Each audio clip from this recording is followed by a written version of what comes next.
presentation is the surveyor in colonial America, and I'll give you some pre-information on this. First of all, I'm not a surveyor or a civil engineer.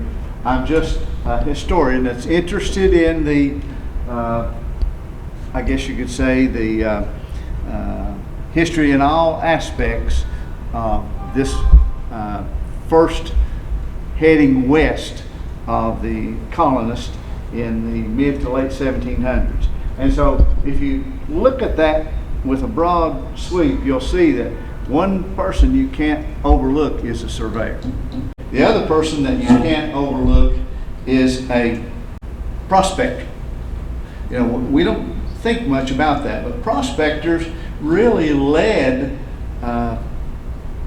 exploration in that period of time, because everyone would love to find a gold mine, wouldn't they?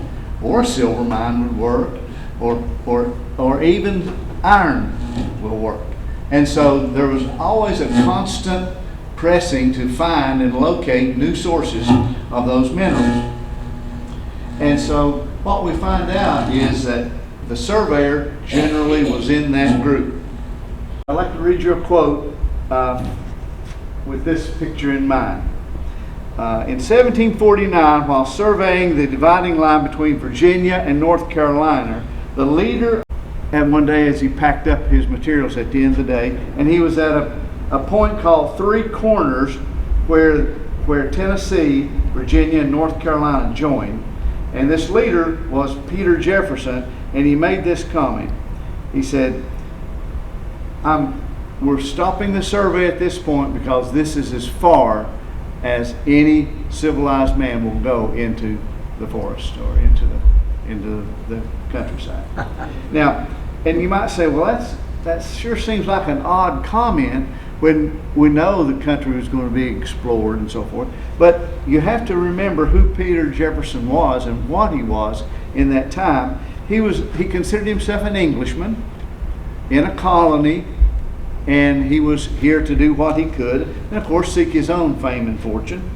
And he was doing this survey to document Great Britain's claim and control over the interior of North America, and also to satisfy the need of Virginia planters who were looking for fresh ground for their tobacco crops, because tobacco is such a demeaning crop to the soil that they didn't understand scientific fertilizer and agriculture at that time, so they would just deplete the land in a short period of time. And so they're always looking for more land to grow tobacco. So with this in mind, we see a bleak look at our country, don't we? But we know that in a short 5 to 10 years from this 1749 survey, folks like Daniel Boone and others were exploring, going hundreds of miles into the wilderness and bringing back wonderful stories of the game and the land and the prosperity possible by utilizing this land. So by 1794, we had folks surveying and producing maps. And a map is a great thing.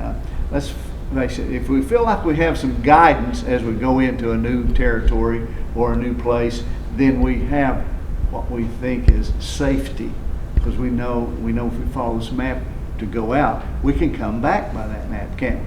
And so it gives us a margin of safety that we just don't have if we're going blindly into a country we know nothing about. And General Daniel Smith made this map. Well, he really made this map. This is the previous one is an earlier map. This is an early map of Tennessee, and this is a larger map made from his data. By the late 1700s, we had a map, we had some guidance, plus we had explorers and settlers. And this was possible through surveying. A map was intended to not just show you the direction in a river or two, but be accurate to scale and to the details of what you would encounter so that you could be prepared. And so to do this, Daniel Smith, he was a surveyor, early surveyor. This is a skeleton of his surveying compass. Now it says James Chandler, Nottingham, so it's an English surveying instrument, but you can see it's just a brass body laid out with a 360-degree compass, and that's what's left. But that has good provenance that really was his surveying instrument. And with that surveying instrument and a few other things, he could strike out and make an accurate survey, which he did. Here's a tool that he also needed, and this, by the way, is Daniel Smith's tomahawk. There's a long story with this I won't go into, but this one has a shorter handle than we normally see and may have been broken. But I brought a copy of this tomahawk, and you can look at it. These were fairly fancy and inlaid many times with silver. This has a spear on one side and a knife inlaid in silver on the blade, and it's engraved. And it's also a smoking pipe. So tobacco bowl here, and a hole all the way through the handle. So these were multiple weapons and also a source of peace and diplomacy. Because if you had this with Indians, they would pretty much be willing to stay with you and listen to you if they were allowed to smoke at the same time. So this was an instrument of diplomacy, I guess you could say, as well as protection. And it was hard for me to do, but another tool they always had was a rifle.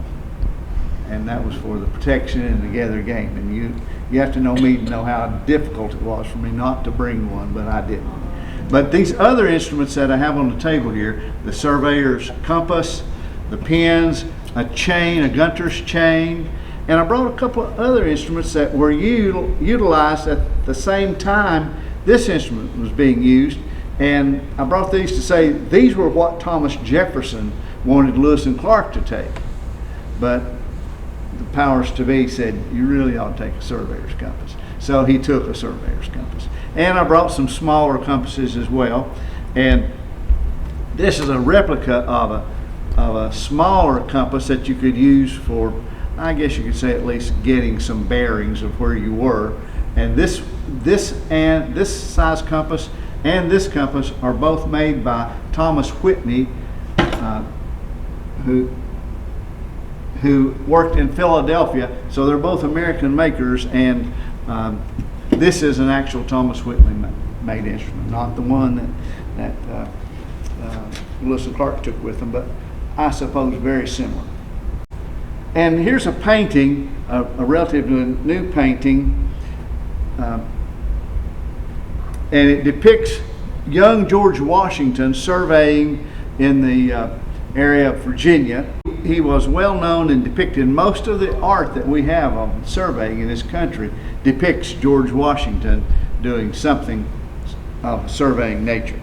And I'll show you some more in a moment.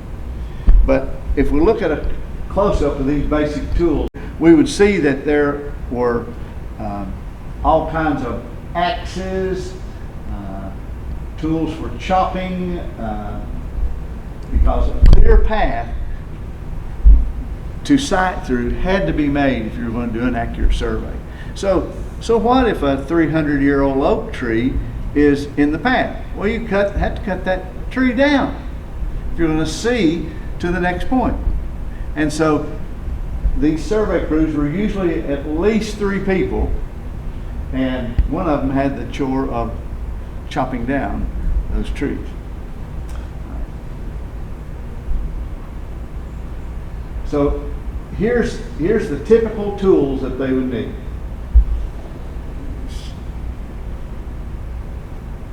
Here's the compass itself, carried in a case, and this is the actual case that this compass came in.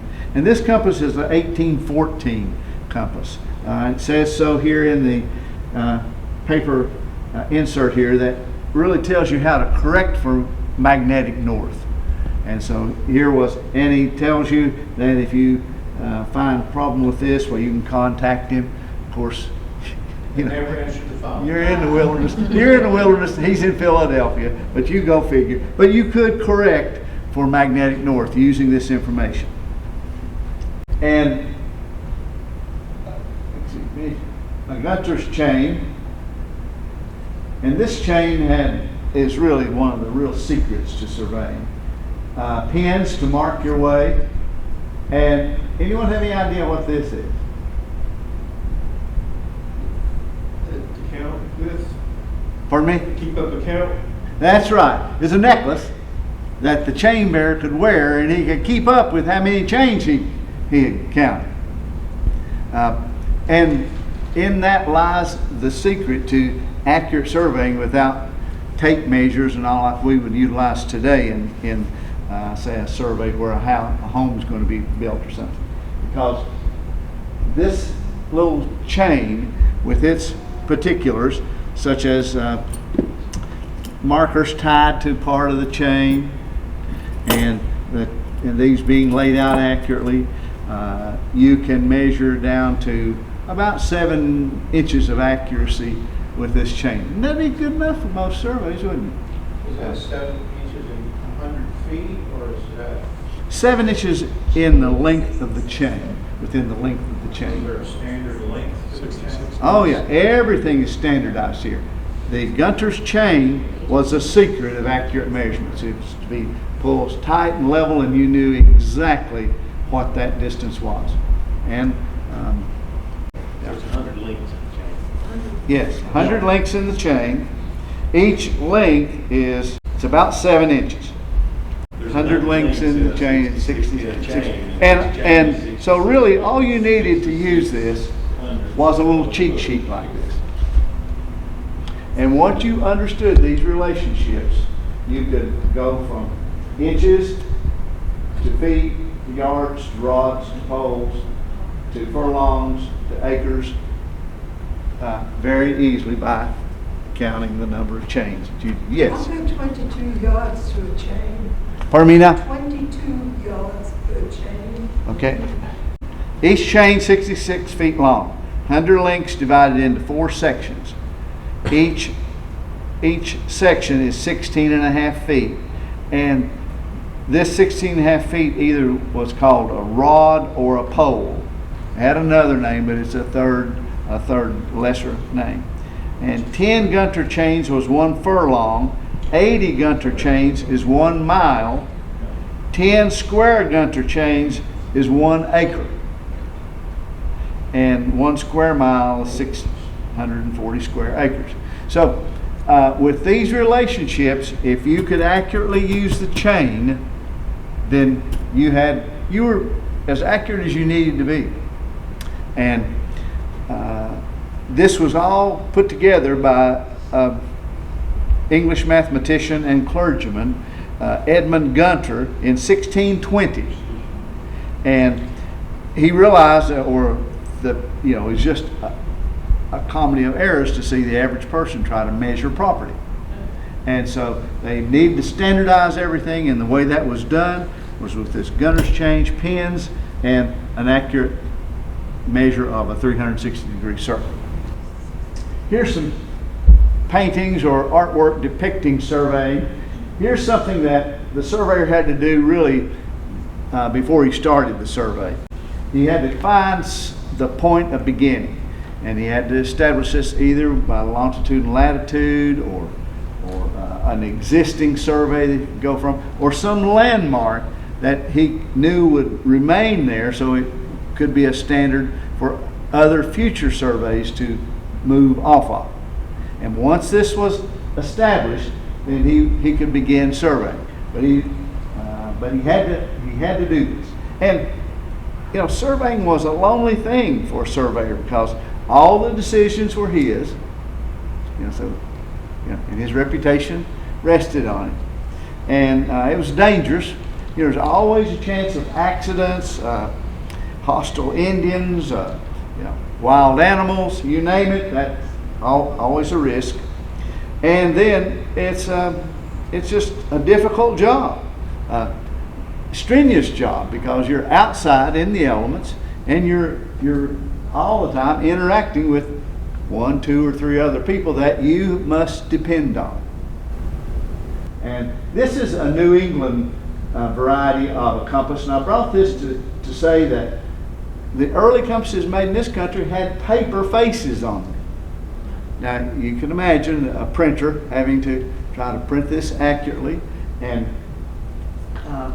fortunately we quit using these probably in the early 1700s. That's not saying that there weren't surveys done after that, but they were not considered to be the standard instrument. We finally made some dividing machines that could mark and divide a circle in metal accurately enough to make these instruments, and I guess make enough of them to make it worthwhile. And you can see, you probably couldn't see at the size of the English instrument that Daniel Smith used, but it's actually etched in the brass on that one.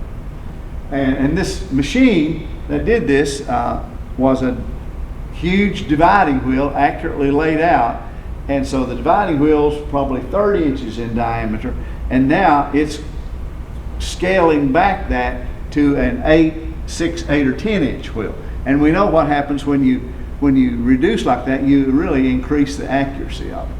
And so the other way, of course, you're going to diminish the accuracy. But by starting with a large dividing wheel, then you can pretty accurately lay out a compass rose.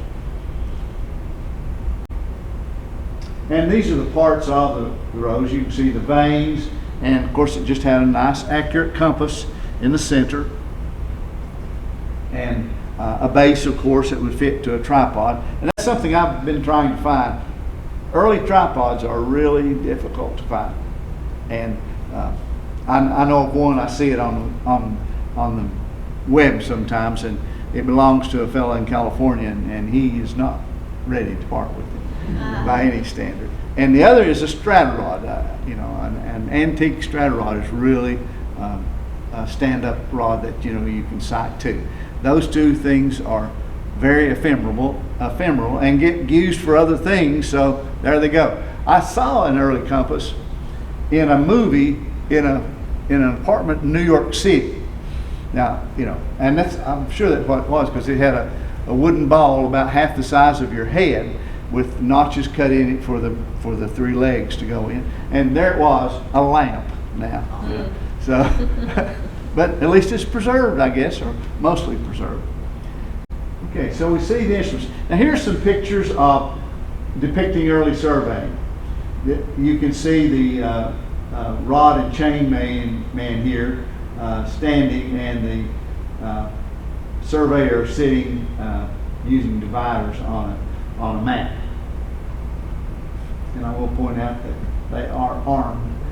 This was dangerous territory to be in, and it seems that the Indians found out pretty quickly that these surveyors came before the invaders, and so they would take out a surveyor if they could find him, because they knew this delays the onslaught. And so surveyors found themselves in very precarious positions if the Indians were wise to what they were doing. Now this shows also a telescope being used, and here's a telescope on an instrument that predates this one by 75 years or so, and this was thought to be, really this is an astronomical instrument for stargazing and mapping celestial bodies, as well as surveying on land. But this depicts a surveyor using a telescope, and some did. But this was the instrument generally until about 1835 or 40, when what's called railroad compasses came along. And these railroad compasses, I don't know why they were called railroad compasses, except they were just more accurate, became a standard used for laying out railroads. And they would have 2 other things that this compass didn't have: a leveling device and a vernier scale here that would let you further divide 1 degree. And with those 2 more accuracies, you're making sure everything is level here, and more accurately able to divide the 360-degree circle. They could come, it just increased the accuracy just a little bit more. And that was used until really pretty much that type of compass was used in different forms until the GPS came along. And so we all know that today we can probably do our best accuracy with the GPS system. And generally that's what we do today. Still a lot of surveying done. Do we have surveyors in the crowd? Okay, good. Is that pretty accurate? Randall, Yeah. there, and I could not find the name of it. They had a tripod that they would put a board on. And, Yes. And I cannot remember the name of that. Then they would put the compass on that, but they leveled the board. Yes. And then Alidade too. Yeah. Alidade. Yeah, Alidade, Yeah. Alidade. And these were ways of transposing, I guess, the angles and so forth, so you could check accuracy. You put a and map so- on the board. You could That's what? where you would make your map on the board, and Yeah. it's validates. You could get a sight on something that had a straight line, so you could do the line to that, and you could get an angle then Yes. to another one. You could do topographic measurements too. Person out there with the stadia rod, Yes. get the distance to it, the elevation change, and pretty soon you can make a topographic map real quickly. Yes. And all these were really known about and practiced in the 1600s in England and Europe. But really here, we stayed pretty much with the equipment you see right here for the main part of our colonial survey. Here's another piece of art. This depicts George Washington. Of course, here he's dressed to the hilt, which I doubt very seriously he was dressed this way on most of his surveys. And here's a pretty accurate description. Of course, this has to be around populated areas because they got a wagon road close enough here. They brought a wagon, carry all their gear, and this is a five-man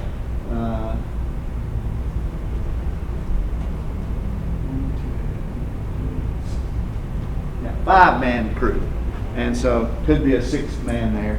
And but this shows all the activities going on: cutting a tree, sighting through the glass, pulling chain, everything in one piece of art. And this is the stylized that we really see today.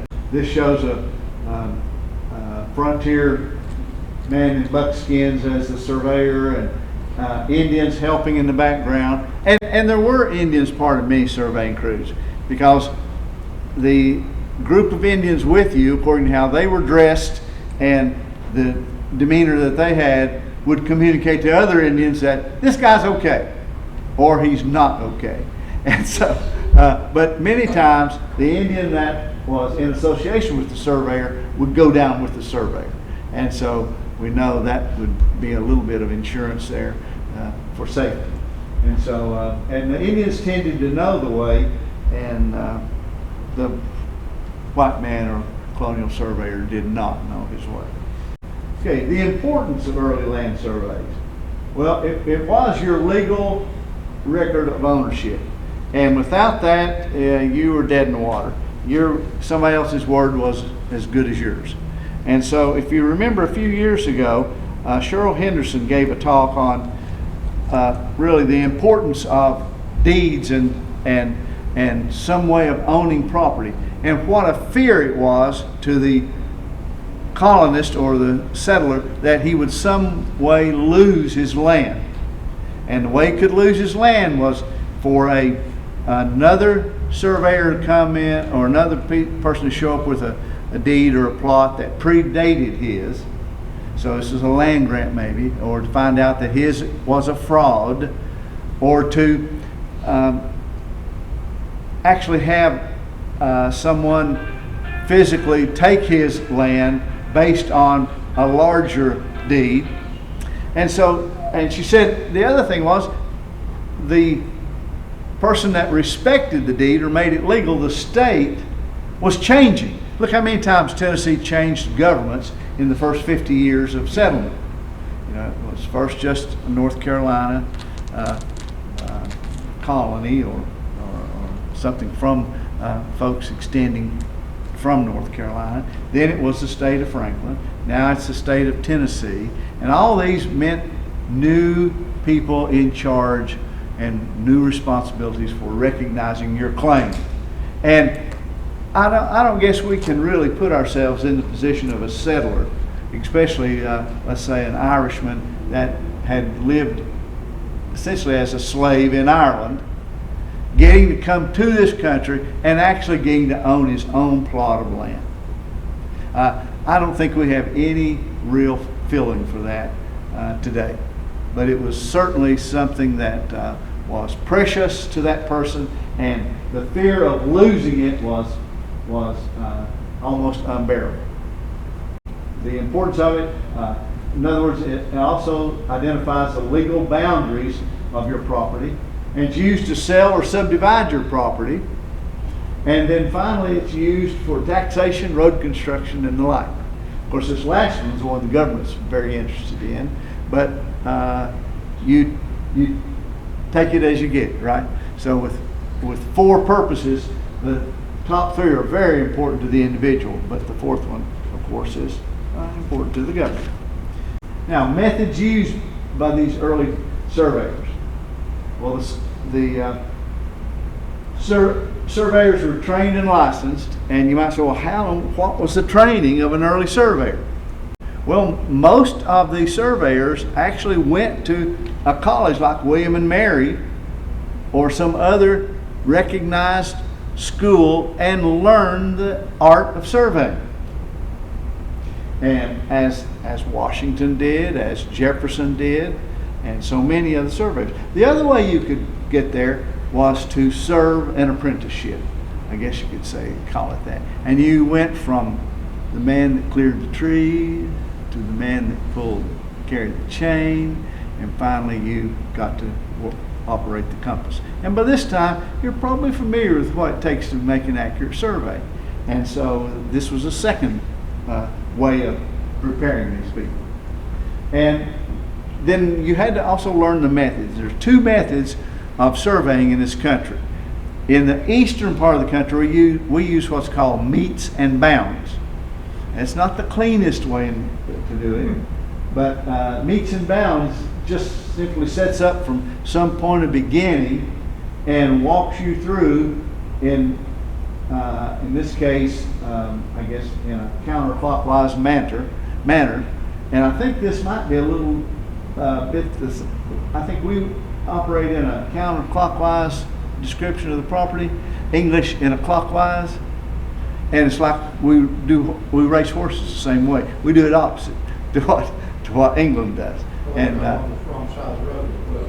pardon me now? They drive on the wrong side of the road. Yes, they do, and so we chose to drive on the other side. So, but anyway, this is a good way to survey, and it's really better in some ways in irregular land forms than say on a plain.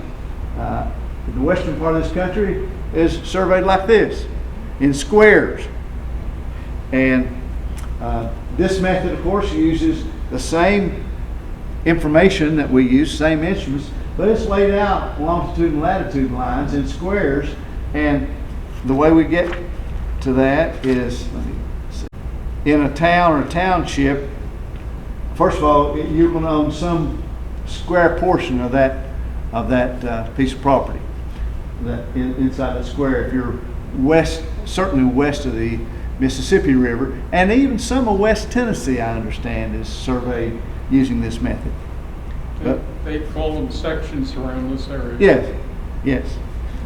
And if you remember as a kid, the old westerns, they were always, trying to find where they were and talking the terms that we use. The way we measure off townships is, after we've laid this out, is that we simply use the same methods, and a road essentially was 32 feet wide, and then a city block was 10 by 10, I think. 10 by 10 chain blocks and 2 chain streets. So streets are about 33 feet wide, and 10 by 10 chain blocks about an acre. So this is the way we do it. And once this is understood, you can pretty well control the ownership and the maps ought to match. So methods utilized in the early surveyors, we've talked a little bit about this. Surveyors were trained and licensed. Standard methods were used, either meets and bounds or squares, and standard equipment was used, either a surveyor's instrument like this or one of these, and then a Gunter's chain. And the Gunter's chain was probably the best secret to surveying in the United States. And the survey was completed by, you or someone had to employ that surveyor, or he had to have incentives to do the surveying, because he would get a choice piece of property out of it. Many surveyors would go west and survey a township or a new because they could get as pay a portion of that land. And many times, if they were risking life and limb, they would get their choice.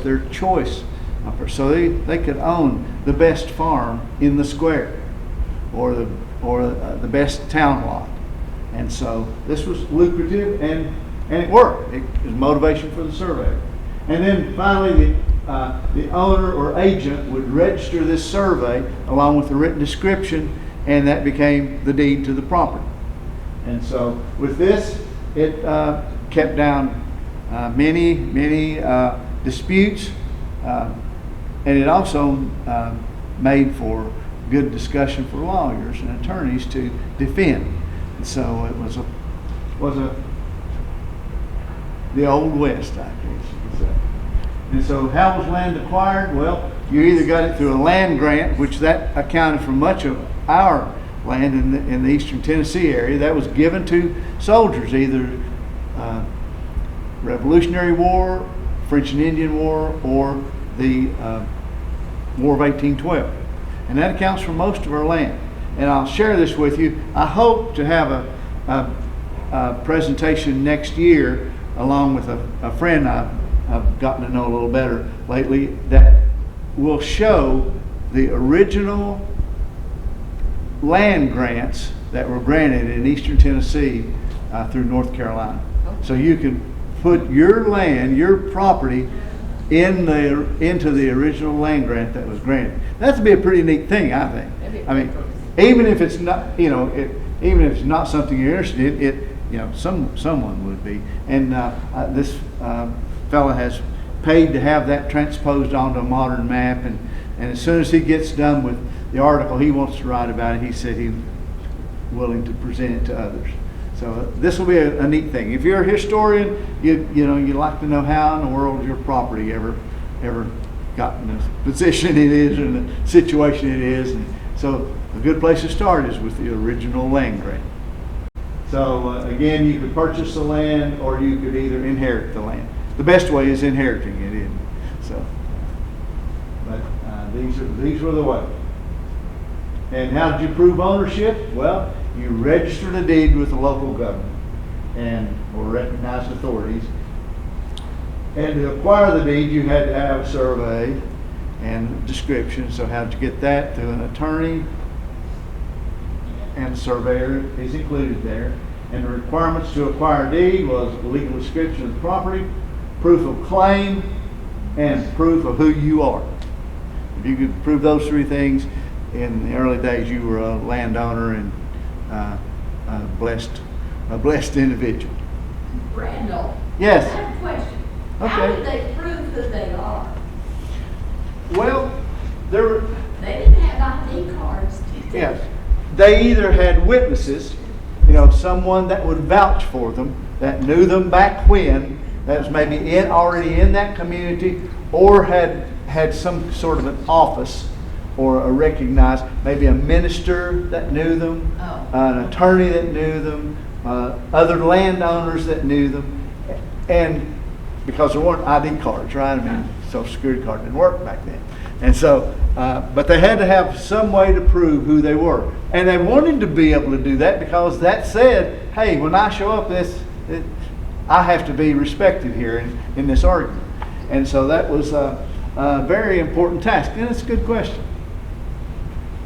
And once you had the legal description of the property, proof of claim, and proof of who you are, you were the owner. So let's talk a little bit about the accuracy of these early surveys. They depended on at least these four things. The accuracy of the starting point, or point of beginning. And that, you can see that's up for confusion many times, isn't it? And many times it would be an oak tree by the standing an oak tree looking to the right, you see this, to the left, you see that.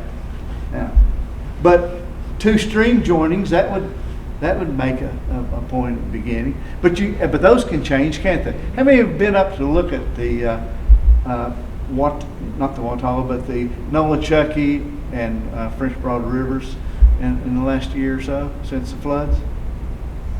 I mean, many people lost some acreage during that time, because if their lot said, if their land description said from some point, now the river's moved over, that took somebody land and gave somebody else land. So any point of beginning is a point of contention. Another is the knowledge and skill and attitude of the surveyors. Accuracy is a little bit of an attitude, isn't it? How accurate do you really want to be? How important is it to you? And of course, who you're doing the work for, and that the agreement that you have, and how well you're being paid, what the weather's like. All these things are all on the survey, and that they can affect the accuracy. Another is the accuracy of the equipment. You get a piece of equipment that's out of whack, out of character, or out of either the compass not working or not working accurately. And here's another thing. How about the chain? How about half the links are bent? or if somebody doesn't know how to use a chain. So, and then finally, the accuracy of the map and description made of the property by the surveyor. Standard terms were to be used so that they couldn't be confused, because if the terminology used in the description is up for any confusion in understanding, then there's a problem. And so, Randall, did they carry extra links to put in the chain in case? no, not to my knowledge. Not to my knowledge. Now, some surveyors would have a long chain and a shorter chain, a half a chain, but most of the time they have. And I've seen these chains with considerable wear on them. Now, not enough to make a lot of difference, but I've seen them worn nearly half in two. And of course, getting dirty and being used in the dirt, you can imagine how that's going to create wear. And over a lifetime, could make a difference a little. If the property was longer than the chain, did they have a marker? Oh yes, they use these pins with red ribbons and count them. Plus, they were to keep track. So yes, they pretty much resolved every detail and problem. And I don't know all the answers, but maybe I can help you with some of them. Randall, one of the things you showed was the survey property. One of the things my father taught me in school was understand your geometry and your trigonometry, because the angles of solid geometry plane geometry and solid geometry, you've got the plane or a curve. So you better understand that. And the other was trigonometry to figure the angles. Yes. And I know I was having problems, but he said if you want to be a surveyor, you better understand that. And it sunk. Yeah. Well, every time you drop this distance, you created, you're measuring the hypotenuse of a right triangle, aren't you? And so you really should subtract how much longer that is than the base if you're trying to make a level measurement. So there was trigonometry involved. There was you had to have these understandings, and that's why the schooling was involved. But it did take a basic understanding, or your survey just simply didn't work, and so your reputation was gone pretty quickly. Typically, once you were challenged and proven to be inaccurate, it's a little harder to get. You have to move on, right? Yes. I'm in the process of selling my mother's farm, and we had a survey that was done years ago. Yes. And the county claims that there's 77 acres combined in this property. And nowadays, there's software and other things that are available that use that information and use the actual information.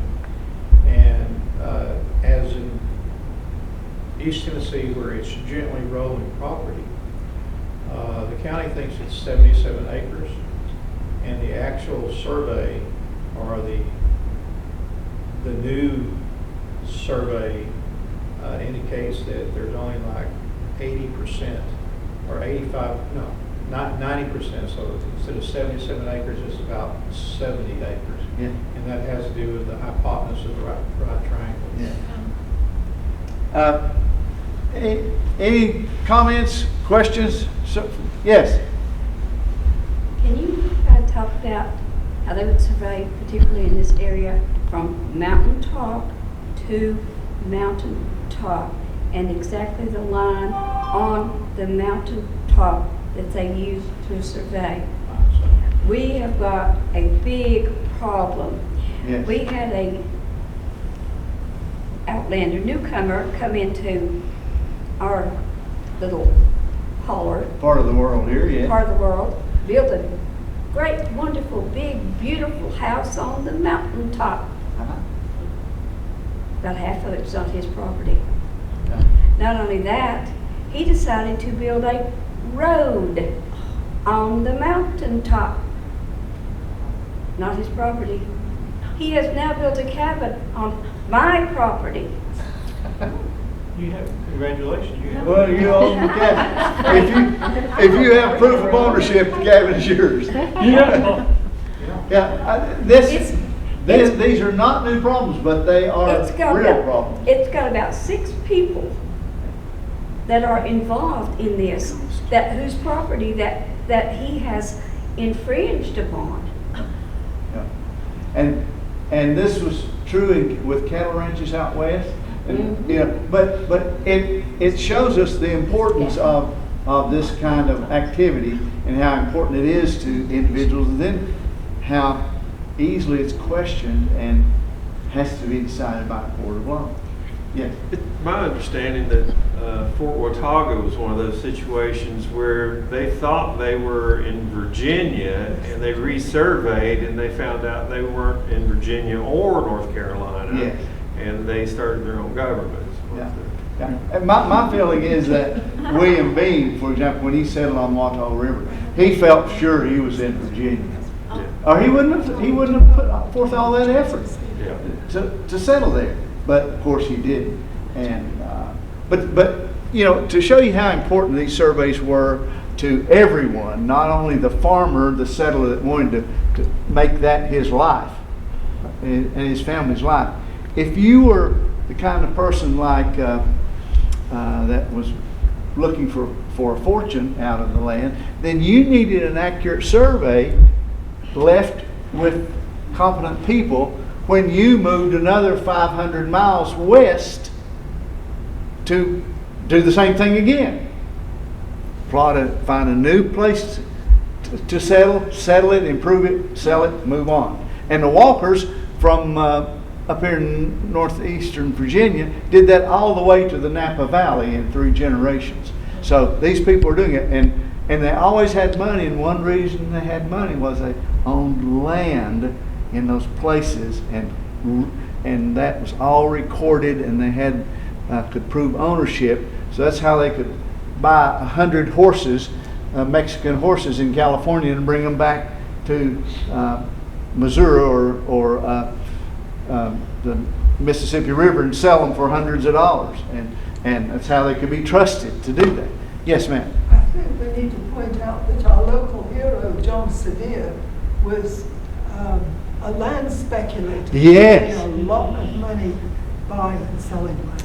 Yes, that was so true. If you had the rights to survey the property and to then sell the property, you were going to get rich because you were going to get a percentage of everything sold, and that's how John Sevier and many of his counterparts made their fortunes. And Willie Blunt, next door in Blount County, got himself into trouble. He actually got into trouble with the federal government.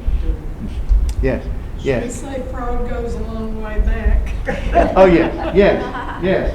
And I guess that once you find out, the particulars of what land surveying did, you find out that, well, that's a great thing and we certainly need it, but you also have to prove it, and so that was these boxes about this size we find in a lot of homes, the document boxes are called. You know what documents they kept in that box, don't you? Information that proved they owned or where they lived. And that shows you that was their most precious physical possession, that and their family Bible, I guess. Speaking of proof of that, Sevier County Courthouse burned years ago. Yes. And burned all of the Recordings, records. yeah. How did they go about reconstructing those property titles? Primarily from the landowner's proof of ownership, whatever they had. So if they had a Bibles, Copy of the deed and so forth. yeah, Bibles, Yeah. sometimes. I've got that situation now. And many times, those were settled not to both party, every party's agreement. And Just so, like Walden's Creek, the name Walden's Creek was not the owner of that area. It was the name of the servant. yeah. According to Larry Fox, that's how it got its name. Randall. Yes. I worked for the phone company for years, and was assigned to the White House. So my grandfather owned 1,001 acres down near the town of Triangle. By the time of war, the land was taken over by the government. Sounds a little like what TVA did to landowners. But somehow we got 200 acres. That's why I know some of this, because my father was a certified surveyor. And part of that, Dad said, let's go find the property lines. One of them was a rock. And so I sat there and Dad walked away and he finally waves me up and he's leaning against an old rotten stump. He said, you're a Boy Scout. You should know your trees. I'm looking for a large chestnut tree. There it's neat. I see oak, I see hickory, I see poplar and stuff. Finally, Dad leans back and he said, could this rotten tree be the chestnut tree? So we assumed that, and then we turned the compass and went down to something else. To this day, back in the 1600s and all, Virginia was colonists, and handshakes are handed down from family to family. Well, Quantico owns something like 52,000 acres. A lot of it was taken. If you had the deeds and stuff, you got paid. But if you didn't, it's still in escrow, or a word like that. But anyway, if they ever find out, they're millionaires. But they can't prove it, and the government has said, well, now we've got a farm down in Blount County along Surveyors Road, and I found the deed and everything, and it seems like almost 3 feet of 411 is where the boundary is for this side of the property. The fence line down here, fence line here. Just a couple of days ago, this guy was talking about it, and he said, "How long have you owned this?" And I said, "Well, it goes back 18 something or other." He said, "And you've got a fence line?" "Yes." He said, "Well, as long as you are the property owner, it will stay where the fence line is. When you sell it, the owner loses 4 feet." You were saying your acreage suddenly shrank a little bit? Yeah, but that's just due to the. Yeah. So way that the if survey- there, I mean, these are things you assume, and it kind of laughed because we don't think on selling it. But there are places, well, there are these developments and stuff that are buying up, and I've been noticing that there are markers set back from the fence lines. Now I know why. Gotta have the right place. Well, I'm ready for questions or anything that I can answer. I have one more question. Okay. In regard to your very first statement about how the surveying was done. Yes, And you said it was because, well, this is where civilization ends. yes. Okay, but weren't the first surveys done based on ownership, like west of the Smokies? That was Indian country, and Yes. it was not owned by North Carolina or anybody, and so there was no reason to survey what you didn't own. Yep, well, I think technically the belief was that North Carolina went all the way to the Mississippi River. Ohio. Yeah, Yeah, Ohio the or Mississippi, yeah, yeah. North. And so technically there was, but you couldn't prove ownership. But when these communities settled and got started, typically the fact that you live there gives you some right to the property if you're the first settler there. And typically, for example, the Walkers in Virginia were never questioned if they owned their land or not. And this is up near Lexington, Virginia, because they were the first people there. They settled there, and they created the need for the settlement around them with kinship and invited people to move in. And so they were able to sell that land as their own without any ownership. In other words, they didn't have anything from the king in 1730 or 40 that said, you know, this is granted to you. They just That might fall under open and adverse possession too. Yeah, yes. So there's many issues and questions that still will always have a surveying profession and a legal profession and so forth. And so that I look forward to them having plenty of work in the future. You mentioned prospectors too. were Yes. coming in, and Yes. I know a lot of this was mapping, as you were saying. Yes. And prospectors weren't surveying necessarily. They wanted to see on a map where the prospect was. Yes, yes. And lay claim to that. They also were looking at a lot of for industry. Where were the rivers? Yes. Where were they going to put the mills at? Yes. Where were the towns going to be located? Where, so all this was about getting more wealth from Yes, the resource. yes. Memphis was a long time being settled, in my understanding, because they couldn't decide where the best place for a town would be. You know, because you could start a town anywhere, couldn't you? But that doesn't mean that's where people will gravitate, or what that proves to be the best place for a landing, for boats and so forth. And so I guess it was 20 or so years from the time you could settle into West Tennessee that Memphis was really, they said, look, it's going to be right here. This is where we're going to have it, right here. And so, it's my understanding that the Beans went down there, some of the men, to be sheriffs and to help enforce that this is where Memphis is going to be, and it's going to be the way we say it's going to be. In other words, people that own property and all it will be enforced by us.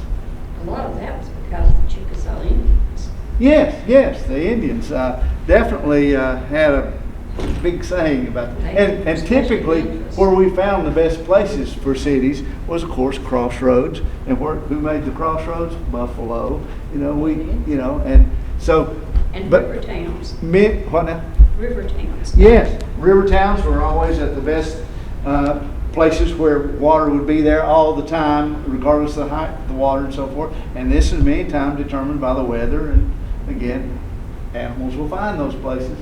And so typically when we look at places like the Cumberland Gap and the Great Indian Warpath and so forth that we live on, it was based on animal movement before we ever got here. Well, I enjoy this kind of thing. I hope you found something a little interesting. And I wish you'd come up and look at this stuff. I've tried to label if it's original or reproduction. And I would particularly like you to look at the paper-faced compass here in regard to the later one, which is a painted face, and then and engraved face. And